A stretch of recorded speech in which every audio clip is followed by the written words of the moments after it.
Today we are going to study about use of would. Would को English language में कैसे बोलते हैं।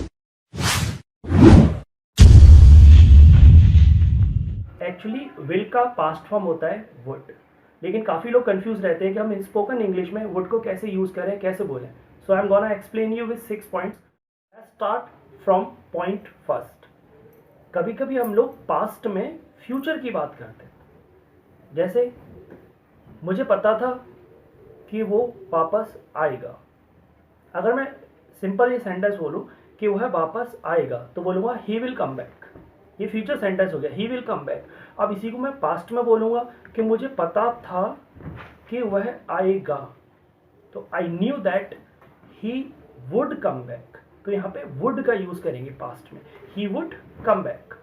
आई thought he would be at home. मैंने सोचा कि वो घर पे होगा, so I thought he would be at home. तो घर पे होगा, तो यहाँ पे वुड बोलेंगे पास्ट में।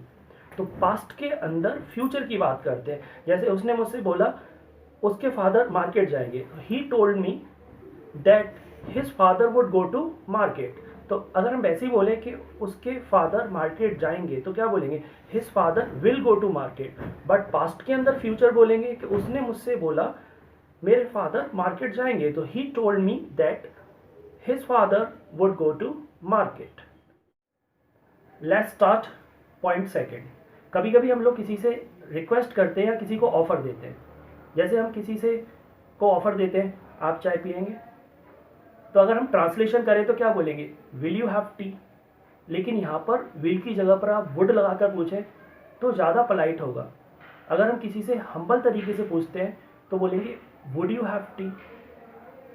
विल की यहाँ पर वुड का यूज़ करेंगे, हम ज़्यादा हम्बल होते हैं। जैसे हमारे अंकल हैं, हम अंकल से अगर ये बोलते हैं अंकल आप चाय पियोगे, या फिर हम अंकल से बोलते हैं अंकल तू चाय पिएगा।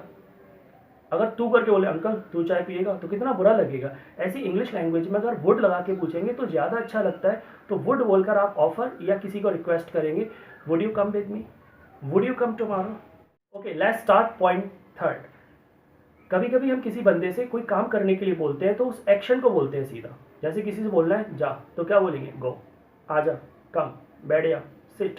अगर आपके घर पे कोई मेहमान आता है तो आप बोलते हैं अंकल बैठिए प्लीज़ सिट। या किसी से हमें बोलना है जरा खड़े हो जाएंगे आप, प्लीज़ स्टैंड।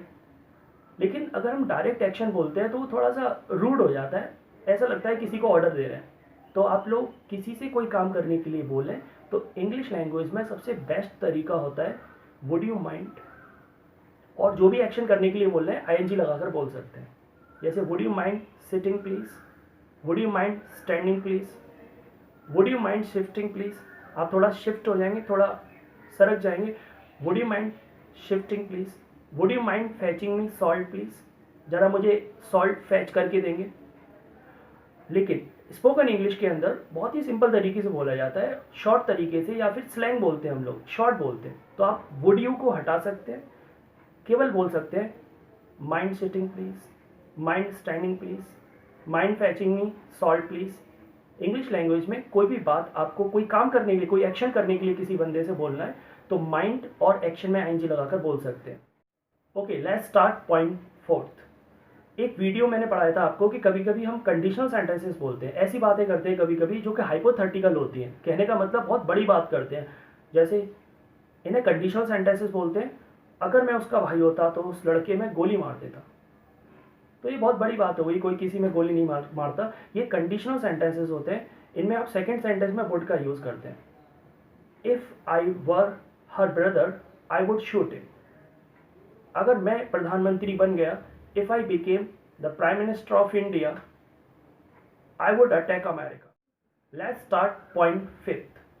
फ्यूचर में हम बात करते समय किसी चीज़ के लिए श्योर नहीं होते। जैसे कोई बोलता है कि यार ये खरीद लेना, हम कहते हैं यार महंगा होगा, इट वुड बी एक्सपेंसिव। लेकिन हमें पता नहीं है वो एक्सपेंसिव है, बट हम वैसी कल्पना करते हैं, इमेजिनेशन करते हैं, क्योंकि हम श्योर नहीं। हमें लगता है यार I think he would be late, तो मुझे पक्का नहीं है कि वो लेट होगा, बट हम इमेजिनेशन करके बोलते हैं कि I think he would be late. Okay, now point six. This is very important part of would. Past के अंदर हैबिचुअल एक्टिविटीज़ के बारे में बात करते हैं। एक वीडियो में मैंने आपको पढ़ाया था कि हम लोग जब रेगुलर एक्शंस के बारे में बात करते हैं पास्ट में तो यूज्ड टू बोलते हैं, मतलब पास्ट में हम कोई काम किया करते थे बट अब वो काम नहीं करते, पास्ट में रेगुलर करते थे, यूज्ड टू बोलते थे। यूज्ड टू मैंने पढ़ाया था आपको एक वीडियो के अंदर। यूज्ड टू की यहाँ पे हम लोग वुड का यूज भी कर सकते हैं पास्ट में हैबिचुअल एक्टिविटी बताने के लिए।